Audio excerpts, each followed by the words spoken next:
आप कह रहे हैं हुसैन ने दीन बचाया, इसका मतलब दीन गलत हाथों में चला गया था।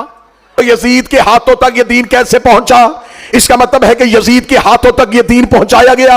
यजीद के हाथों में दीन किसने पहुंचाया था? यजीद को खिलाफत के लिए सेलेक्ट उसके बाप मुआविया ने किया था। मुआविया अबू सुफियान का बेटा था। अब बात और पीछे चली गई। अब हम पूछना चाहेंगे, इसका मतलब यजीद मर्जी से तख्त में नहीं बैठा, उसे उसके बाप ने बिठाया था। अब बताओ, उसे उसके बाप को दमिश्क में किसने भेजा था? उसके बाप को दमिश्क का हाकिम किसने बनाया था? तो कहते हैं जी तीसरे खिलाफत के दौर में यजीद को पूरा दमिश्क दे दिया गया था। दूसरे खलीफा ने उसके नाम पे खत लिख दिया था। इसका मतलब है कि उसे तीसरे खलीफा ने बिठाया था। अब बताओ, तीसरे खलीफा का फैसला किस कमेटी ने किया था? कि शूरा कमेटी ने किया था। वो कमेटी किसने बनाई थी? वो दूसरे ने बनाई थी। वो दूसरे को किसने बिठाया था? वो पहले ने बिठाया था। इसका मतलब सिर्फ यजीद ही मुजरम नहीं था, जिसने